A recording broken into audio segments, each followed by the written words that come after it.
अस्सलाम वालेकुम viewers, welcome to हाथीज़ होम क्रिएशन। उम्मीद करती हूँ आप सब खैरियत से होंगे। आज की वीडियो में हम सीखेंगे प्रोटेक्ट अल्फ़ा और क्लिपिंग का जो डिफरेंस है, और हम एक ही इलस्ट्रेशन में बहुत सारी लेयर्स क्यों ऐड करते हैं, एक ही लेयर पे या 2-3 लेयर्स पे काम क्यों नहीं होता। अभी हम कुछ ड्रॉ करते हैं और फिर उससे ज़्यादा आपको समझ में आएगा कि मैं क्या समझाना चाह रही हूँ।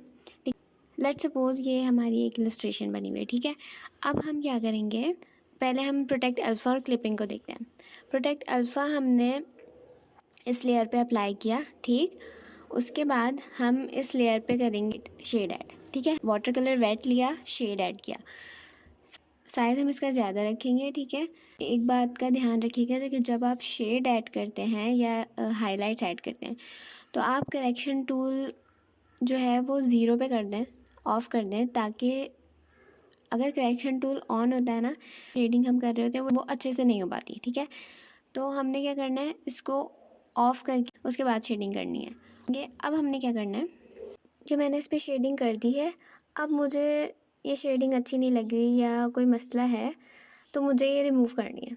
अब मैं उस लेयर, मैंने तो एक ही लेयर पे ही की थी, तो अब मैं इसे रिमूव नहीं कर सकती, ठीक है। इस पर रिमूव का ऑप्शन ही नहीं आ रहा, मैं इस पर रिमूव कर ही नहीं सकती। अब मैं इसको इरेज़ करूँगी, ये इरेज़ भी नहीं होगी, ठीक है।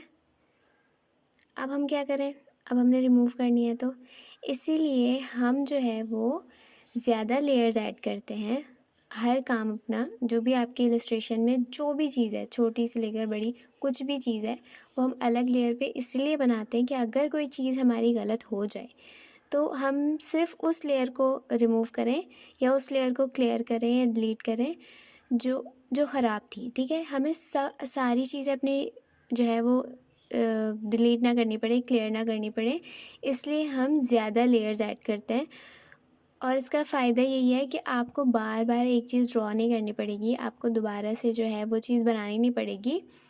आप जो है वो ईज़िली उस लेयर को रिमूव कर दें और वो चीज़ दोबारा कर दें, बजाय इसकी पूरी इलस्ट्रेशन जो है वो दोबारा से बनाएं, ठीक है। इसलिए हम लेयर्स ऐड करते हैं ज़्यादा से ज़्यादा, ताकि हमारे लिए ये आसानी हो। अब मैं रिमूव नहीं कर सकती थी तो मैं इसको अब अंडू कर रही हूँ, ठीक है। अब हम क्या करेंगे, एक और कलर लेयर ऐड करेंगे और उसको इस लेयर के ऊपर क्लिप कर देंगे, ठीक है। अब हम क्लिपिंग का मेथड देख रहे हैं।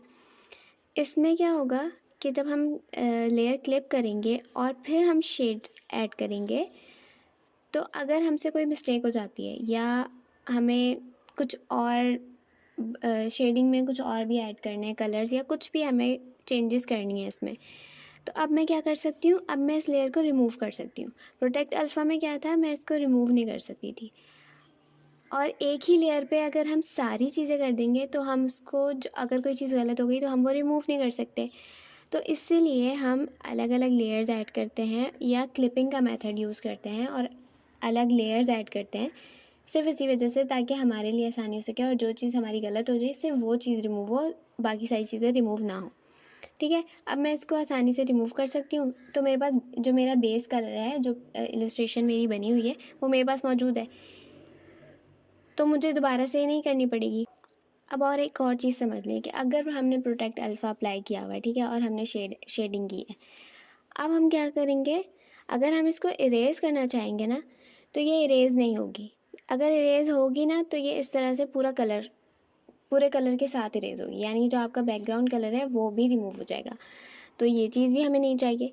तो इसलिए बेस्ट यही है कि क्लिपिंग का मेथड यूज़ किया जाए जब आप शेड ऐड कर रहे हो, जब आप हाइलाइट्स ऐड कर रहे हो। प्रोटेक्ट अल्फ़ा हम कब यूज़ करते हैं, जब हमने इसका कलर चेंज करना हो। अब मैं आपको कलर चेंज करके दिखाती हूँ। प्रोटेक्ट अल्फ़ा अप्लाई करके मैं आपको कलर चेंज करके दिखाती हूँ। प्रोटेक्ट अल्फ़ा हमने अप्लाई किया, ठीक है, पेन सेलेक्ट किया है हमने, और अब हम इसका कलर चेंज कर देंगे। देखें, प्रोटेक्ट अल्फ़ा से कलर चेंज हो गया इसका पूरा।